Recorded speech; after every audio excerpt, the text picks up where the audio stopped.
Hello. Welcome to the very first episode of Hex Reel. So excited you found me. Don't really know how you found me, but super excited that you did. So I love horror movies. I mean, I'm a movie fan in general, but I especially like horror because they seem to find such an interesting way to incorporate social commentary or political commentary into the movie. So I know the reason you clicked on this video was for the title. And yes, we're going to get there. So today we are going to be talking about the movie Salò, or 120 Days of Sodom. Now, this is not a movie that I would recommend to almost anyone. It's one of the most disturbing films of all time. It's been banned in many, many countries, and there's a reason for that. But I wanted to discuss it because we are seeing lots of similar parallels kind of happening between that and what we are seeing today. So, in moments of uncertainty, people tend to turn to stories that have already imagined the worst.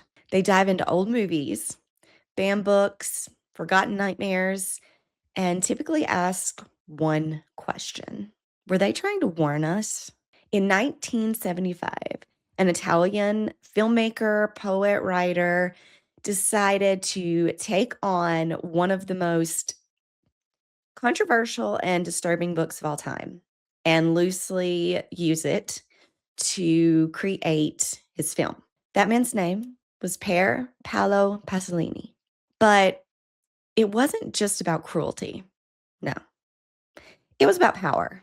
And nearly 50 years later, I have found myself asking the same questions that I believe Pasolini was trying to ask. Questions about our world and our society and our politics.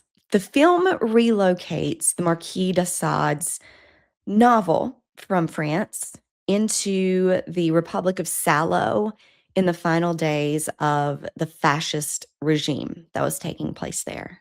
And like most fascist countries, it was a collapsing regime that was defined by obedience and hierarchy, and unfortunately, a lot of the times, brutality. However, I don't think Pasolini was going for realism in his movie, even though a lot of his other works would be categorized as neo-realism. He built a nightmare political system that was basically built on hierarchy, being bureaucratic, rituals, and it was very methodical. Violence becomes normal and commonplace. Cruelty becomes policy. And the perpetuators don't necessarily show their violence or inner rage at the very beginning. The people that do these bad things don't often look menacing or angry or violent. But unfortunately, on the inside, now that is a different story. Instead, they find quieter ways to administer it until it becomes commonplace progressively over time. And honestly, I think that was the point. For Pasolini, fascism wasn't just loud speeches and uniforms and blind loyalty. It's what happens when human beings become trapped inside of a closed system of absolute authority. So, what is Salò actually about? What's in it? Well, you can easily find all that info online if you would like. I'm not going to talk about anything too graphically. I want this video to be accessible to everyone. Now, in the future of this channel, there will definitely be more disturbing films that I cover that I know I will probably go more in depth in. But I promise to always give you a warning before I ever do that. So, Saló, or the 120 Days of Sodom. I have had this on my to watch list for probably 3 to 4 years now. Not been able to bring myself to actually sit down and watch it, but finally I did. I am not encouraging anyone to watch this film. I am especially not encouraging anyone to read the novel. And if this sounds like it could be too much for you, please don't look into it. You don't need to know a lot of what's in this film to understand the meaning. So, in the Republic of Salò, the final days of a fascist regime there, we follow four libertines who are, for some reason, just the sickest people ever. They decide to marry their own daughters off to each other. And that is the least bad thing you will see in this entire movie, if that gives you any kind of idea where we're going here. So they bring in 18 teenagers, basically, 9 boys and 9 girls. And over the course of 120 days, because they know there is literally no authority over them, that they can do whatever they want. And probably the worst things that you can imagine is what happens to these teenagers over those 120 days until finally, after the 120 days is up, the remaining teenagers and victims that are left alive and have not already been killed are then tortured and murdered, leaving pretty much no one behind except for, well, one person and several of the staff members. So, why are people bringing this film up again? I've seen so many people talking about it lately, and especially when any type of scandal breaks out. When powerful or rich figures are accused of abuse, when institutions appeared compromised, when the political system that you used to trust starts to erode, that's when this film becomes an allegory, a symbol, if you will. It becomes victims without any leverage and a system that seems to protect itself and the abusers over the victims. I really think Pasolini was trying to say whenever there is absolute power, you can almost always count on absolute corruption to follow not far behind. And honestly, the reason that I made myself just finally watch this film is because we're kind of seeing a little bit of that happen in the United States of America right now. With the release of some of the Epstein files, we are seeing just how the elite and powerful will just get away with almost anything while their victims are left to carry all the trauma and shame and hurt. Basically, we just see a lot of rich people get away with it, poor people not so much. But I do want to be clear that I'm not talking about equivalence to what is in the film or the novel, even though comparisons can be made. I'm talking more about patterns that I've come to recognize, and I believe a lot of other people are starting to come to recognize. In Salò, power is sealed within a confined space, a mansion, if you will. Outsiders cannot get in, and anyone inside that tries to leave will be on their way out. What's interesting about this, I believe, though, is the fact that authority is very layered still. guards answer to the officials. The officials answer to their ideology. And, well, their ideology really doesn't answer to anyone. When modern audiences look at real world scandals involving the elite, typically we often fixate on similar structural fears, closed social networks, or legal complexity, long delays in accountability, institutions protecting their reputations over victims, and especially the difficulty of confronting the powerful people. One thing that I love about horror is the fact that it likes to push the boundaries. It's one of the few genres that really doesn't mind going there, which is why we have some of the best political, social commentary allegories within horror films. Horror really likes to exaggerate on these dynamics until it becomes unbearable to watch.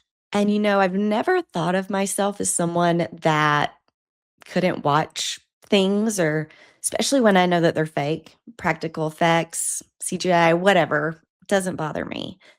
But imagine my surprise when I started looking heavily into the novel and finding it so much more disgusting and disheartening than the movie that I had to actually stop myself from reading any farther.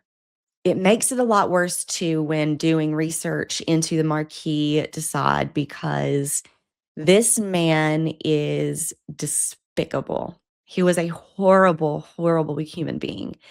And we actually derive our word sadism, from his name.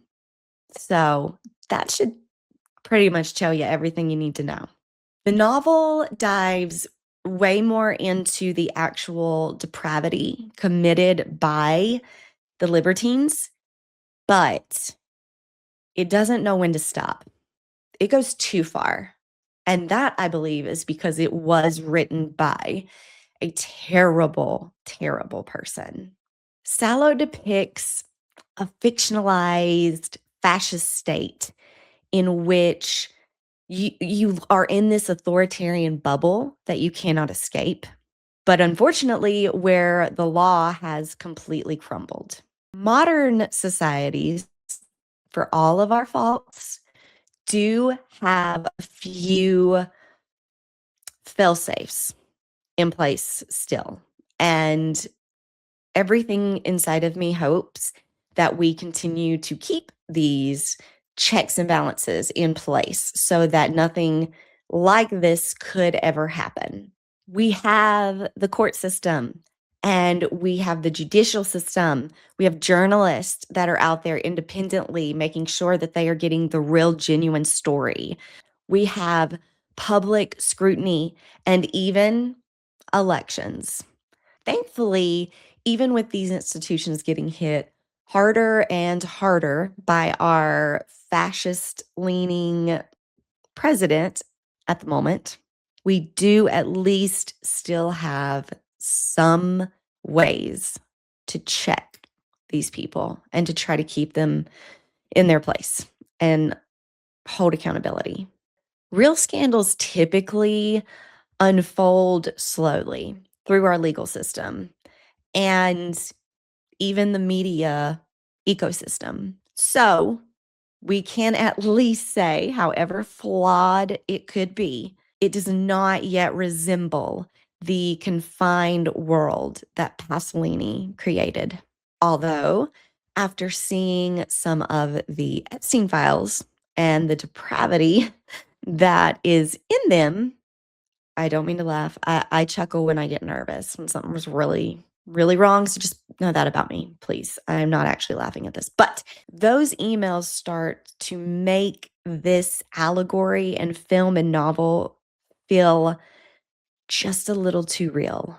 So, why do we like to use extreme forms of art, film, music, television to help us kind of cope with what we're seeing in our own world? Well, I am a firm believer in seeing is believing. And although, yes, this is a fictional movie and a fictional novel, the things that have been coming out in the Epstein files makes it feel so much more relevant, not only needed in that extremeness, but honestly expected. Psychologists often point to something called a moral shock. And what they mean by that is moments when events feel so destabilizing that ordinary language and words, they just stop working. We can't describe it. And that is where horror becomes a shortcut, especially extreme horror. It's a way to say, this feels bigger than I can articulate.